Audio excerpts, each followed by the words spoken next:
आवर्ती जमा खाता, ठीक है, आवर्ती जमा खाता, सभी जानते हो ना। देखो एक नंबर में भी यहाँ से सवाल पूछा जाता है, क्या प्रश्न पूछा जाता है एक नंबर में कि सबसे ज्यादा ब्याज किसमें मिलता है, सावधि जमा खाता में। दूसरा प्रश्न, प्रत्येक महीना जमा किया जाता है, किसमें जमा किया जाता है, प्रत्येक महीना आवर्ती जमा खाता में। तो कोई एक सवाल ले लेते हैं हम, जैसे मान लो कि माना कि राम ने 100 रुपए 6 माह के लिए, आजकल ऐसा भी सवाल आ रहा है जैसे 6 महीना में पूछ देता है। तो देखो माना कि राम ने 100 रुपए 6 माह के लिए मासिक जमा किया,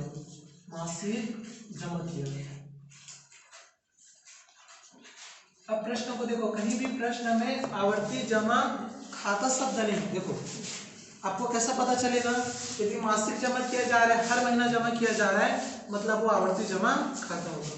तो माना कि राम ने 100 रुपए 6 माह के लिए मासिक जमा किया, यदि ब्याज की दर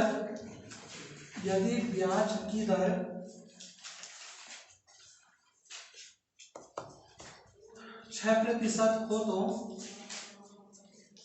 कुल धनराशि ज्ञात करो। यह प्रश्न है आप लोगों के उसमें भी था, लक्ष्य वाले में भी था, बेस लाइन में भी था, एंड लाइन में भी था, तो बहुत इंपॉर्टेंट क्वेश्चन है। चलिए अब सीधा स्टार्ट करते हैं। यदि ऐसा सवाल एग्जाम में आ जाए तो सबसे पहले जो चीज प्रश्न में दिया गया आप उसको लिख देना। क्या क्या दिया प्रश्न इसमें, क्या दिया, सबसे पहले मासिक जमा राशि, कितना मासिक जमा राशि 100 रुपया है। उसके बाद दूसरा देखो दर कितना दिया 6%, महीना कितना 6। तो आजकल ऐसा सवाल आता है, ठीक है ना। एक और दूसरा तरीका का सवाल क्या पूछा जाता है कि 2 साल के लिए जमा किया, 3 साल के लिए जमा किया सब, लेकिन इस क्वेश्चन में पहले से बोल दिया ना कि 6 माह के लिए जमा करेगा। तो सब चीजों को लिख देना, लेकिन सबको देखते जाओ। तो सबसे पहले यहाँ पे क्या लिखेंगे, मासिक जमा राशि, कितना रुपए जमा किया उन्होंने, देखो 100 रुपए लिख दिया हमने। दर को लिखिए, दर कितना इसमें 6% वार्षिक मतलब ईयरली। उसके बाद माह कितना है जी, देखो 6, या माह के जगह में आप समय लिख सकते हो ना, आपकी मर्जी है, समय करके लिखो या माह करके लिखो, ठीक है। सूत्र लेते हैं। अब देखो ब्याज का यहाँ पे सूत्र को क्या होता है, सबसे पहले मासिक जमा राशि, उसके बाद गुणा दर के बाद माह और माह धन, ठीक है, ये देखो सूत्र होगा।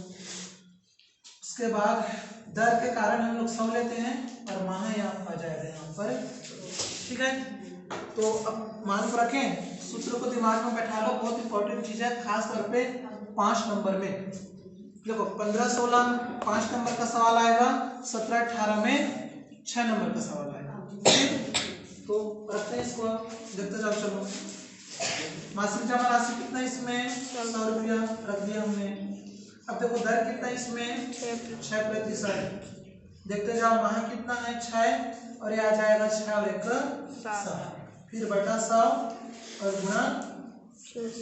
अब देखो यहाँ पर कौन कौन सी चीजें कटेगा, जैसे यहाँ से देखिए 100 आपस में कटा और 6 24 कटा दिए, जो बच जाएगा उसको आप लिख दीजिए। यहाँ भी 2 से कटेगा, 2 दूनी 2 दिया, देखो कितना बचा, 3 गुणा 7/2 मतलब 21/2, और ये आपका जाएगा 10, 10 9 5, ठीक। हल करने के बाद इसका अर्थ क्या हुआ, 10 रुपया 50 पैसा। तो आजकल घर 50 पैसा तो चलता नहीं है, मतलब ये मान लो 10 रुपया है, ये 11 रुपया। आगे अपना समझ में, फिर हम लोग क्या निकालते हैं इसमें, कुल राशि। तो जब कुल राशि निकालेंगे तो कुल राशि में क्या करना होगा, मासिक जमा राशि को लेना है, उसके बाद माह को लेना है और धन ब्याज को लेना है।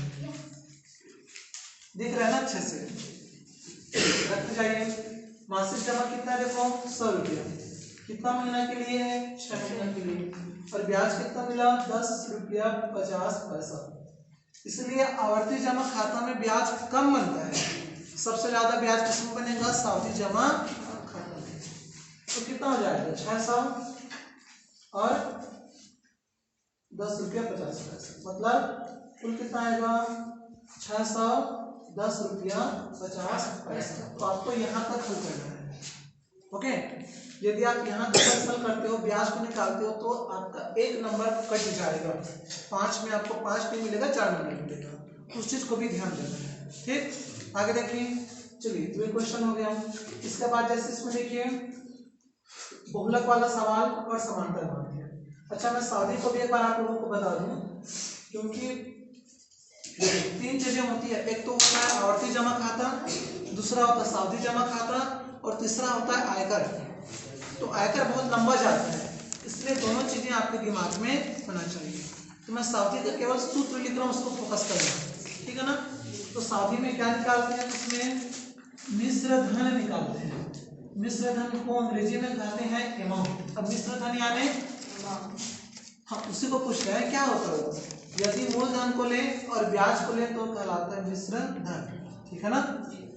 देखते जाइए, इसका सूत्र क्या होता है। इसमें मूलधन P फिर 1 + r/100 और इंटू इंटरेस्ट। अब इसको देखते जाओ। देखो, P का मतलब होता है प्रिंसिपल मूलधन, R का मतलब होता है रेट। रेट यानी दर। दुकान में बोलते भी है ना, सामान खरीदना जाते हो क्या बोलते हैं, इसका रेट कितना है, दर कितना है। और N मतलब नंबर ऑफ टाइम, समय। ठीक, तो इस सूत्र से सावधि जमा खाता बनता है। ओके, नेक्स्ट देखिए। अब इसके बाद हम लोग क्या देखें, बहुलक बताऊं आप लोगों को कि समांतर माध्य। पहले आप लोग समांतर माध्य समझो, समांतर माध्य, ठीक है ना। देखो, समांतर माध्य करते क्या होता है, जितना संख्या दिया जाए, मान लीजिए A व B का समांतर माध्य। आजकल इस सवाल को बहुत पूछा जाता है। समांतर माध्य करते जितना संख्या दिया जा रहा है सबको प्लस कर दो, प्लस कर दिए, जितना संख्या उसको बटे करके लिख दिया। 2 संख्या है तो A धन B बटा 2 आ जाएगा। तो इस सवाल को पूछा गया था ना कि A और B का समांतर माध्य लिखो, या खाली स्थान में भी आ सकता है ऐसा सवाल। ठीक, अच्छा, एक एग्जांपल लेते हैं। मान लीजिए कि 2, 4, 6, 8 का समांतर माध्य है, तो क्या आएगा, सबको प्लस करेंगे। 2 धन 4 धन 6 धन 8। अब देखो कुल कितना संख्या है 4, तो आ जाएगा 4 करके। आया समझ में। जब मान को हम यहाँ रखेंगे तभी कितना होगा, सबको प्लस कर देना है। यहाँ पर देखो कितना आ रहा है, तो 14, 4 18 और 2 20, उतना ही आएगा ना। देखते जाओ, 4 2 6, 6 6 12, 12 और 8 20, तो 20/4 और हल करने पर ही आ जाएगा 5। ठीक, आ गया समझ में। तो ये आपका समांतर माध्य। लेकिन यदि ऐसा सवाल आ जाए तो उसको कैसे हल करेंगे, देखो। मान लो कि एक सवाल लेते हैं, हम एक छोटा सा ही सवाल ले लेते हैं मैं। जैसे इसमें देखिए, मान लो कि चलिए वर्ग है और ये बारंबार है। देखो, मान लो कि यहाँ पे लिखा है 15 से 25, 25 से 35 और 35 से 45। बस इतना ही जगह है, तो चलो मैं इतने ले लेता हूँ। 2 4 इतने के लिए ठीक रहेगा। क्या करेंगे, इसमें हम लोग समांतर माध्य निकालने वाले हैं। अब देखो समांतर माध्य कैसे निकलेगा, तो इसके लिए हम सबसे पहले क्या करते हैं, यहाँ पर एक कॉलम बनाते हैं और पहले कॉलम में किसको रखेंगे, वर्ग को। लिखने का तरीका भी सीखो। पहले कॉलम में क्या रहेगा, वर्ग है, ठीक है।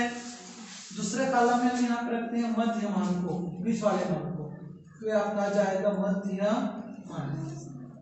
और इसको हम लोग 1 से दर्शाते हैं। अब जैसा प्रश्न में देखना, 15 से 25 ले रहे हैं पहले में, 25 से कितना ले रहे हैं 35, और 35 से 45। इसका 20 वाला मान कितना है, 15 और 25 के मध्य में क्या आता है 20 आता है। 25 और 35 के मध्य में 35 और 45 के मध्य में 40। गलती को हमने लिख दिया, ठीक है। अब क्या करेंगे हम यहाँ पर, एक का मतलब होता है बारंबार का, फ्रीक्वेंसी, उसको भी लिख दो इसमें। चलिए लिखते जाइए। कौन समान दिया, 2 4 6। हमने प्रत्येक का मान यहाँ पर रख दिया, जितना दिया उतना हमने यहाँ पे लिख दिया, ठीक है ना। अब नेक्स्ट इसमें देखते जाना। अब हमें क्या करना है, यहाँ पर लेना है इन दोनों का मल्टीप्लाई, उन दोनों को यहाँ पर गुणा कर दो, एक से को मध्यमान को और बारंबार कर दो। ठीक, एग्जाम में चूंकि ऐसा सवाल 4-5 नंबर में आता है तो अच्छे से देखना है ताकि बन जाए। और कितना होगा 20 दूनी 40, और प्रयास करो आप इसको दूर में लिखो ताकि हल करते बने।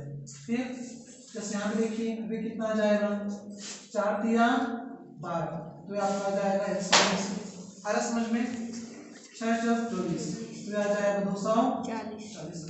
ठीक, नेक्स्ट में क्या करेंगे हम, यहाँ पे निकालेंगे सिग्मा ए, इसको सिग्मा बोलते हैं, याद रखना नाम को क्या बोलते हैं, सिग्मा।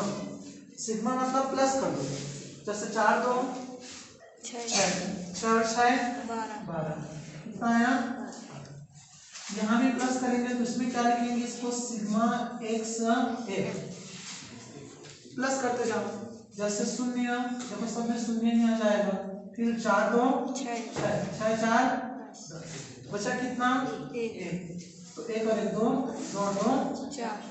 आया जी समझ में इतना जी। जब यहाँ पे हम लोग समांतर मान ही निकालेंगे, समांतर मान तो देखो उसी स्थिति में क्या करेंगे, सिग्मा एक्स ए बटा सिग्मा ए, ये बेसिक फार्मूला होता है इसका। मान को जब हम लोग रखे जाएंगे तब कितना है देखते जाओ, मान को इसमें तो सिग्मा एक्स का मान कितना है 400 और सिग्मा एक्स का मान है 12। हल कर दीजिए, इसका आंसर आ जाएगा। ठीक है ना, जैसे इसको हम लोग हल करते हैं, देखो 12 दिया 36, सबसे पहले कितना से भाग जाएगा 3 से, 12 दिया 36। अब 40 में 36 को घटाएंगे तो कितना बचेगा, 40 में 36 घटाओगे कितना बचेगा 4 बचेगा, और एक 0 ले लेंगे, फिर क्या बन जाएगा 40 बन गया। ठीक है, तो कितने बार में जाएगा, 12 दिया 36, फिर से 4 बचा, मतलब कि आपका इस प्रकार से कंटिन्यू हर बार आएगा, नहीं आते जाएगा।